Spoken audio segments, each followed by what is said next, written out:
나르시시스트가 사용하는 심리 조작 기술은 매우 교묘하고 정교합니다. 그들은 자신의 욕구를 충족시키기 위해 사람들을 조종하며 이를 통해 자신이 우월하다는 느낌을 유지하려고 합니다.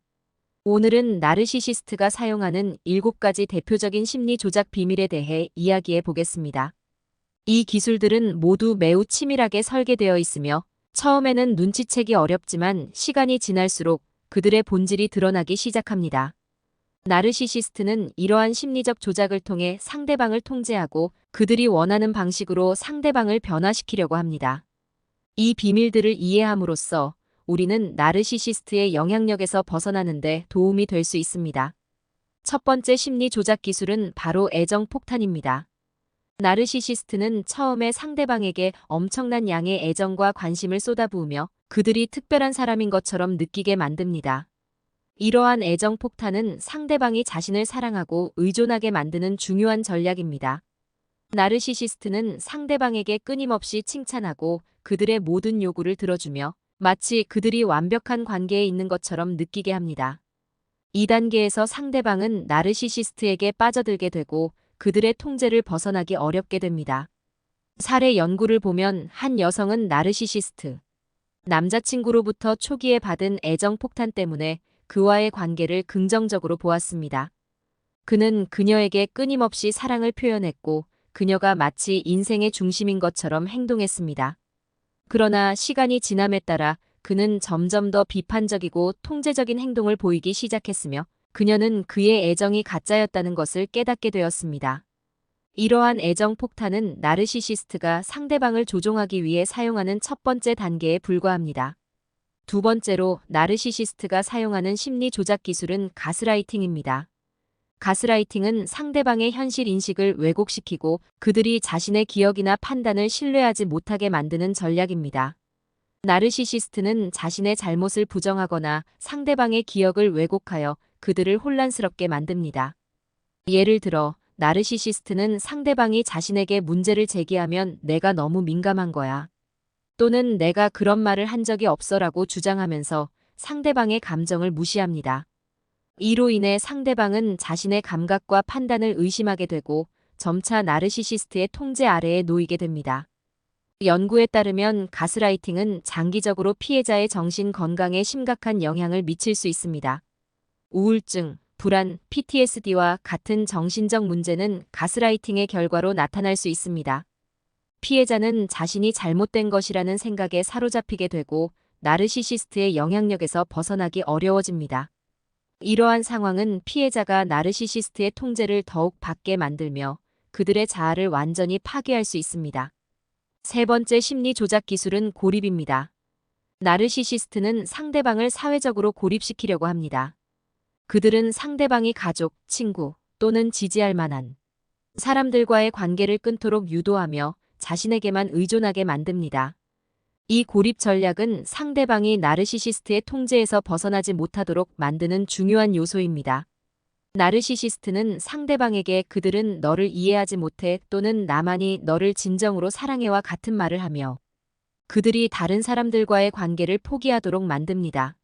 사례를 들어보면 한 남성은 나르시시스트 여자친구와의 관계에서 점차적으로 친구들과의 관계가 끊어졌다고 말했습니다. 그녀는 그에게 친구들이 진정으로 그를 이해하지 못한다며 자신과 함께 있는 것이 더 행복할 것이라고 주장했습니다. 결국 그는 친구들과의 관계를 멀리하게 되었고 그녀에게 더욱 의존하게 되었습니다.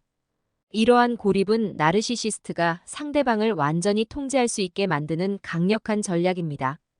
네 번째로 나르시시스트는 상대방의 자존감을 끊임없이 깎아내리며 그들이 자신 없이는 아무것도 할 수 없다는 생각을 심어줍니다.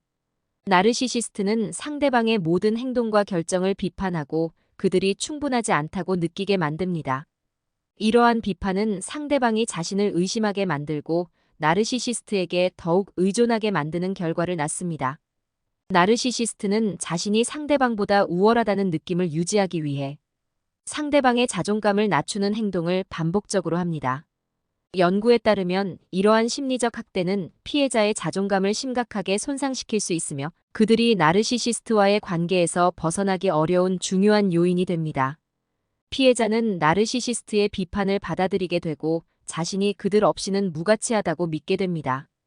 이로 인해 피해자는 나르시시스트의 통제에서 벗어나지 못하게 되고 그들의 조작에 더욱 깊이 빠져들게 됩니다. 다섯 번째로, 나르시시스트는 상대방을 조종하기 위해 칭찬과 비난을 번갈아가며 사용합니다.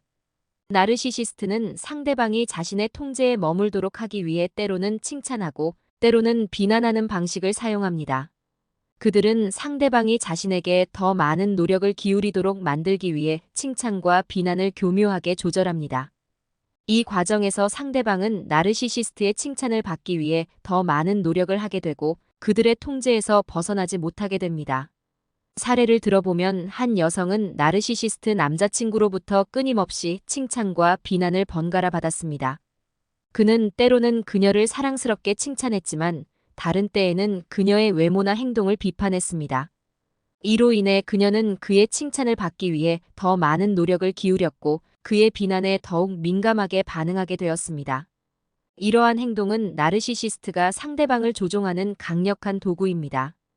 여섯 번째, 심리 조작 기술은 피해자 역할입니다. 나르시시스트는 자신이 피해자인 것처럼 행동하며 상대방에게 죄책감을 심어줍니다. 그들은 자신이 얼마나 상처받았고 얼마나 어려운 상황에 처해 있는지 강조하며 상대방의 동정을 이끌어냅니다. 이를 통해 상대방은 자신이 나르시시스트를 도와줘야 한다고 느끼게 되고 그들의 요구를 들어주기 위해 더 많은 노력을 기울이게 됩니다. 나르시시스트는 이러한 피해자 역할을 통해 상대방을 조종하고 그들이 자신에게서 벗어나지 못하게 만듭니다. 사례를 보면 한 남성은 나르시시스트 여자친구가 자신이 얼마나 어려운 상황에 처해 있는지 강조하며 끊임없이 동정을 구했다고 말했습니다. 그녀는 자신이 얼마나 상처받았는지 이야기하며 그가 자신을 도와줘야 한다고 주장했습니다. 이로 인해 그는 그녀의 요구를 충족시키기 위해 끊임없이 노력해야 했고 결국 그녀에게 완전히 의존하게 되었습니다. 마지막으로, 나르시시스트는 상대방의 경계를 무시합니다. 나르시시스트는 상대방의 개인적인 경계를 존중하지 않으며 그들의 사적인 영역을 침범하려고 합니다. 그들은 상대방의 감정, 생각, 그리고 결정을 무시하며 그들이 원하는 방식으로 상대방을 변화시키려고 합니다. 나르시시스트는 상대방이 자신에게 반대하거나 거부할 때 강한 반응을 보이며 그들이 자신의 요구에 따르도록 압박합니다. 이러한 행동은 상대방이 자신을 보호하기 어렵게 만들고 나르시시스트의 통제에서 벗어나기 힘들게 만듭니다. 피해자는 자신의 경계를 지키려다 나르시시스트로부터 비난과 공격을 받게 되고 결국에는 그들의 요구에 따르게 됩니다. 결국 나르시시스트의 심리 조작 기술은 모두 상대방을 종하고 통제하기 위한 것입니다. 이들은 자신의 욕구를 충족시키기 위해 상대방의 감정과 정신을 교묘하게 조작하며 그 과정에서 상대방의 자존감과 정신 건강을 파괴합니다. 나르시시스트의 이러한 행동을 인식하고 그들의 영향에서 벗어나는 것이 중요합니다.